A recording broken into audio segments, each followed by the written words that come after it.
Fala aí, gente, beleza? Eu sou Marcelo Arruda de volta, a rotina aqui de volta, tá? A gente tá até inclusive de volta à nossa obra, terminando algumas coisas aqui, tá meio bagunçado, mas voltando com vocês com tudo, tá? Queria trazer para vocês hoje uma inauguração, um novo quadro. Na verdade são duas coisas novas, né? Primeiro esse bigode estranho que vocês estão vendo aqui, né? O meu barbeiro falou que fica massa, falei, cara, faz aí pra gente ver, mas já tô pensando aí. A segunda coisa tem a ver com a inauguração desse quadro, Conhecendo com Marcelo Arruda. Um vídeo onde eu, Marcelo Arruda, vou já alterar a câmera para a gente falar de um casal no mínimo polêmico e um outro casal no mínimo curioso. Sempre assim, trazendo informações relevantes a respeito de pássaros e aves exóticas das mais variadas espécies. Estou aqui para fazer você dar certo. Vem comigo e vamos lá. Vamos virar a câmera e conhecer essa bicharada. Galera, sem muito drama, né? Olha isso, tentilhão degolado, macho albino, fêmea ancestral portando. Espero que a imagem chegue muito boa para vocês, eu trabalho muito para que isso aconteça. E aqui, como vocês podem ver, não é novidade para ninguém, hein? Diamante bicolor arlequim. Arlequim porque tem essas manchinhas, tá? Mas de forma geral você precisa conhecer ele como bicolor, porque na maioria das formatações desta ave você vai encontrar ela com somente duas cores. Esses são os protagonistas do vídeo de hoje. Vem comigo, vamos fazer dar certo e roda essa vinheta aí, meu editor maravilhoso.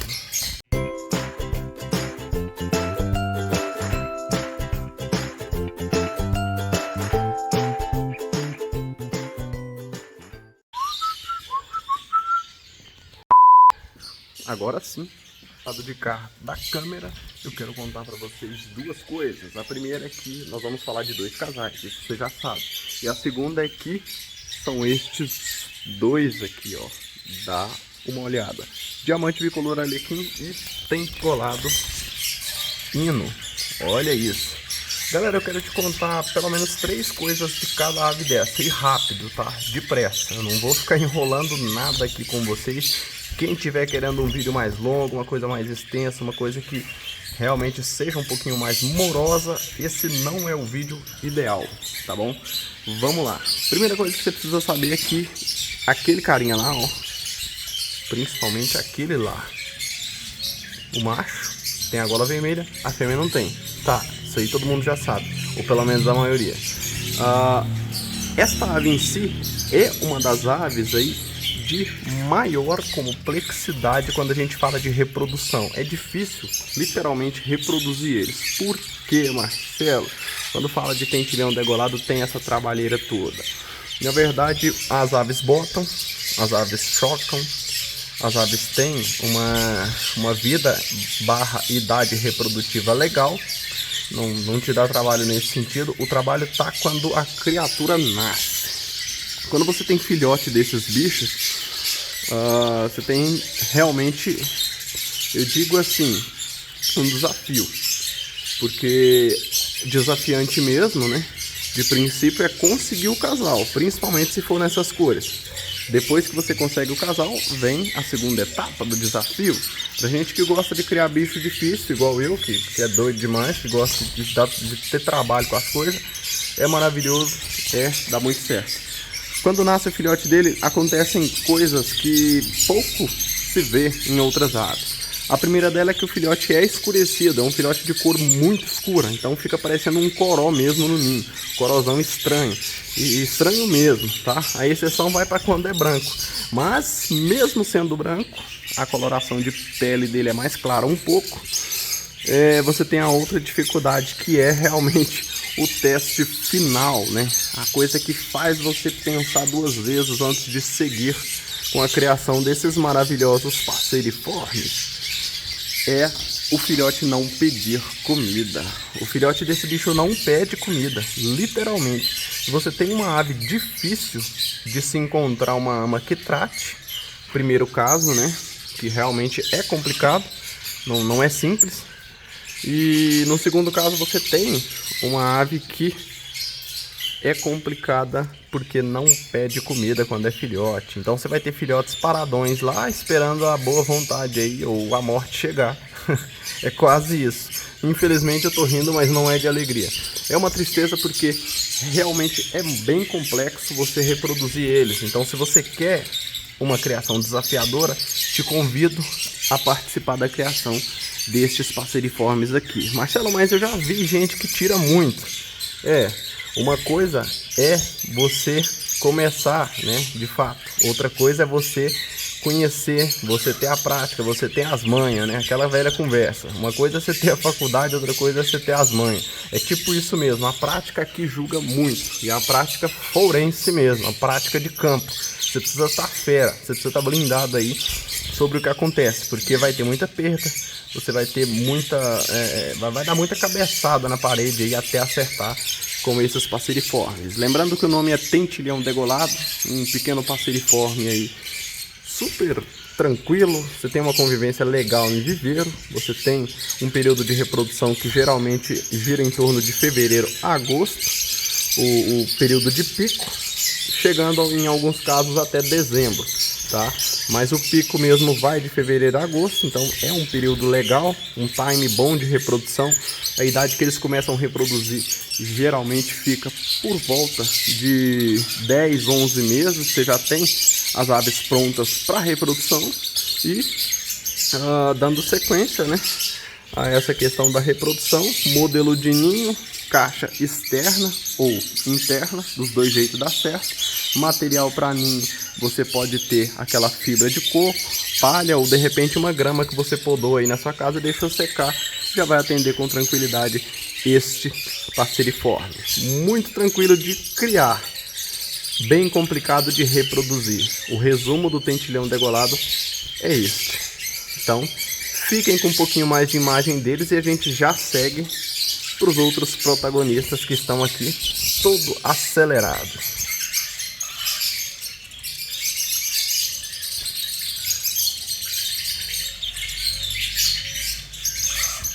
Galera, já virei a câmera para o lado de cá e nós vamos conhecer agora, pera aí, deixa eu virar essa parte. Nós vamos conhecer agora uma das aves que mais, presta bem atenção, uma das aves que a gente teve mais dificuldade de reproduzir no ano passado por aqui, tá?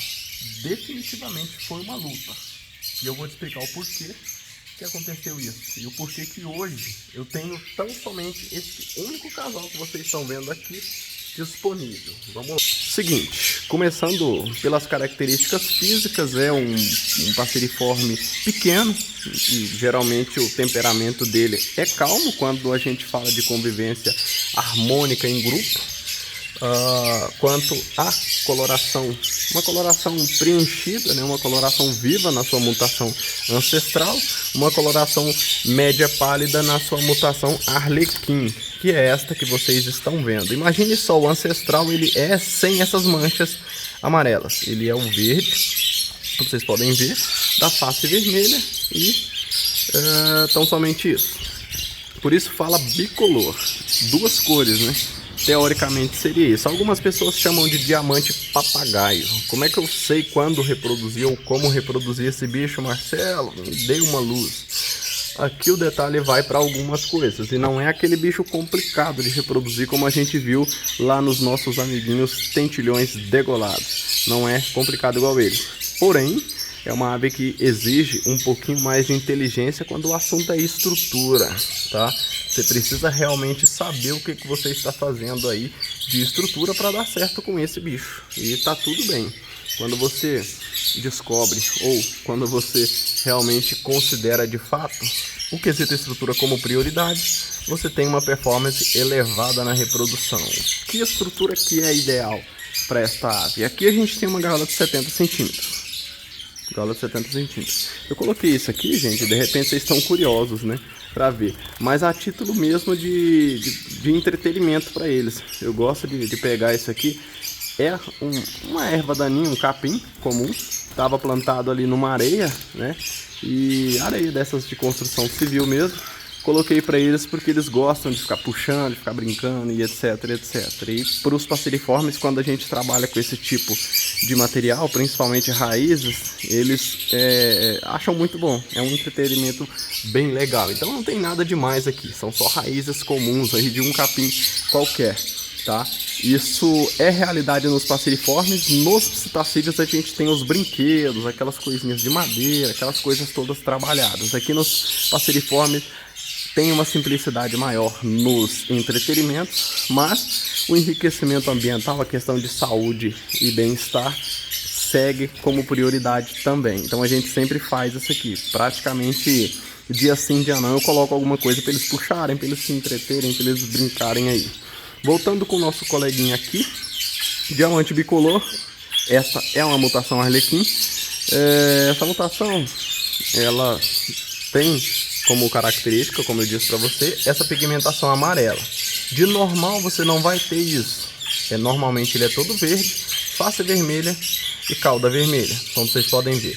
A coloração de pele é escurecida, porém aqui, diferente do tentilhão degolado, a gente tem filhotes de coloração parda, né? Uma coloração assim que não é clarinha, aquela coloração quase transparente, né? Mas também não é uma coloração escurecida, como é o caso dos tentilhões degolados. E aqui a vantagem dos filhotes é que eles têm literalmente pequenos diamantes mesmo, né? Pequenas bolinhas coloridas no bico, indicando aí aonde a mãe deve tratar, por onde a mãe se orienta para trazer esse alimento ao bico dele. Então aqui é uma ave que sinaliza de fato quando quer receber comida e chora, esperneia e tá tudo bem, tá? É o que um filhote faz. Porém, no degolado isso muda, como vocês viram.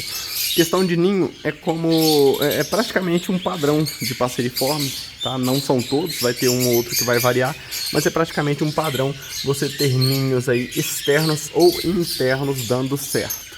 A gente fala de material para ninho, é aquilo que eu falei para vocês anteriormente. Você pode ter tanto um material, até isso aqui, ó, vamos lá.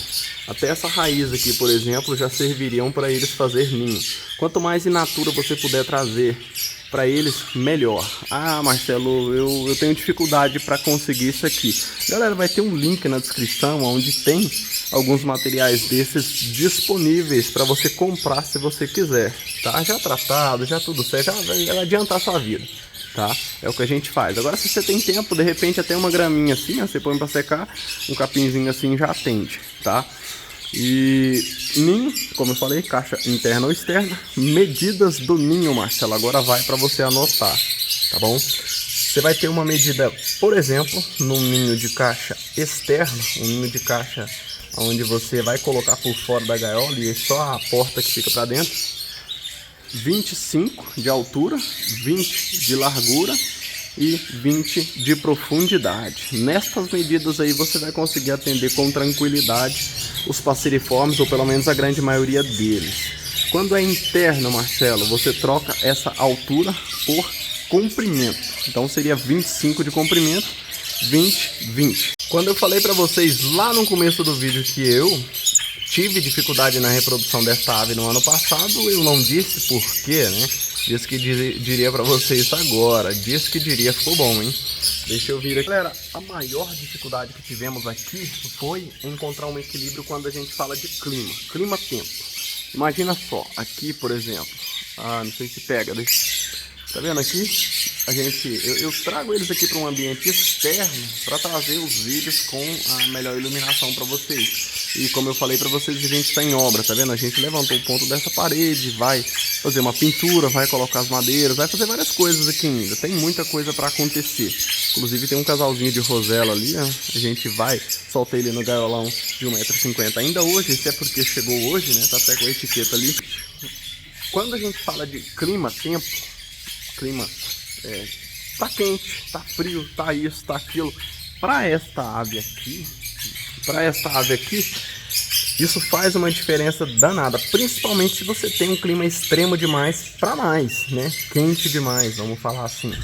Então, se você tem um clima muito quente, este bicho ele tende a sentir mais. A gente teve aqui, eu tô falando com vocês aqui do Centro-Oeste. A gente teve períodos aqui de sensação térmica a 40, 42 graus.